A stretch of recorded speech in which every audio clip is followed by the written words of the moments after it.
സ്വലാത്ത് ചെല്ലുമ്പോൾ മറ നീങ്ങി നീങ്ങി രാത്രി കിടക്കുമ്പോ ത്വയ്ബാ പേ ലാഖോ സലാം. എന്തു രസമാണ് രാത്രിയൊന്ന് കിടക്കാൻ, ഹബീബിന്റെ ദൃശ്യമാണ്. പകലൊന്ന് നടക്കാൻ എന്ത് രസമാണ്, ഹബീബിന്റെ ചര്യയാണ്. അങ്ങനെയുള്ളൊരു ജീവിതം എന്തു രസമാണ്. ഹബീബിനെ പറഞ്ഞു പറഞ്ഞിട്ട് ഞെട്ടറ്റ് വീഴണം. പറന്ന് പറന്ന് ചിറകൊടിഞ്ഞ് മദീനത്ത് വീണാൽ ബഖീൽ ഒരു ഖബർ കിട്ടും. നടന്നു നടന്ന് കാലൊടിഞ്ഞ് മദീനയുടെ അതിർത്തിയിൽ വീണാൽ ഹബീബിന്റെ അടുക്കൽ ഒരു പരിഗണന കിട്ടും. പാടി പാടി കുഴഞ്ഞിട്ട് ഹബീബിനെ പറഞ്ഞു നിർത്തിയാൽ അവിടുത്തെ ശുപാർശ കിട്ടും. അതല്ലാതെ ഒരു പ്രതീക്ഷയുമില്ല. ചെറുപ്പക്കാരാ, ഇവിടുന്നൊരു 10 സ്വലാത്ത് ചെല്ലണം. റസൂലുള്ളാഹിനെ കാണണമെന്ന നീയത്ത് വേണം. ആ ഹബീബിനെ കണ്ടുകൊണ്ട് മരിക്കണമെന്ന ആശ വേണം. ആ ഹബീബിലേക്ക് ലയിച്ചു നിൽക്കണം. ഉമ്മമാരെ, ഉമ്മു ഉമാറ റളിയല്ലാഹു അൻഹ മറന്നുപോയോ? മൽതഫത്തു യമീനം വലാ ശിമാലാ. വലത്തോട്ട് തിരിഞ്ഞാലും ഇടത്തോട്ട് തിരിഞ്ഞാലും ഉമ്മു ഉമാറയാണ് റസൂലുള്ളാഹിന്റെ പ്രൊട്ടക്ഷന് വേണ്ടി.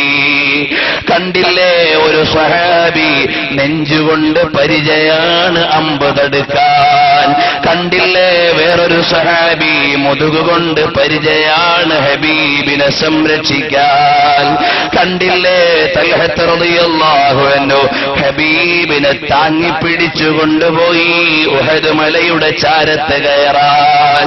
മോനെ, റസൂലുള്ളാഹിനോടുള്ള പ്രണയമല്ലാതെ ഈ ജീവിതത്തിൽ രക്ഷപ്പെടാൻ ഒരു പ്രമേയമോ ഇല്ല.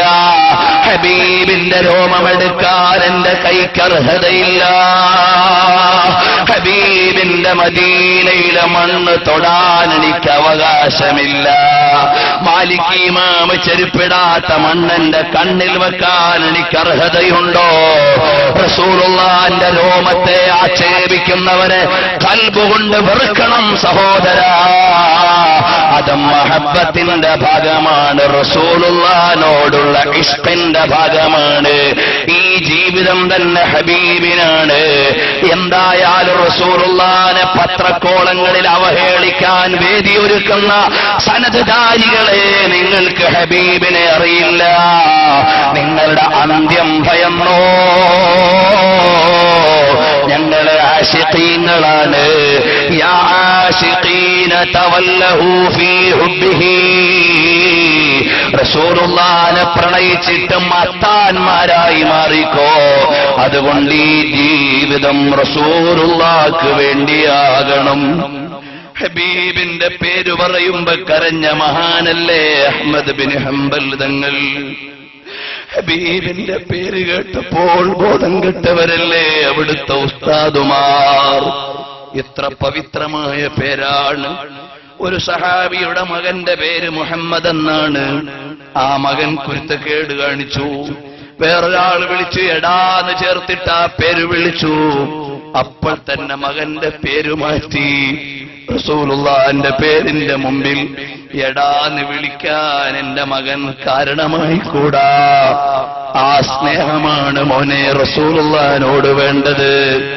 എന്നിട്ട് ഹബീബിന്റെ രോമം ഇവിടെ മതമുള്ളവനും മതമില്ലാത്തവനും ബിദ്അത്തുകാരനും പത്രങ്ങളിൽ ചവിട്ടി തേക്കാനും ചാനലുകളിൽ പ്രസ്താവന കൊടുക്കാനും വേദിയൊരുക്കുന്ന ആളുകൾ, അവരുടെ അവസ്ഥ കഷ്ടം തന്നെ.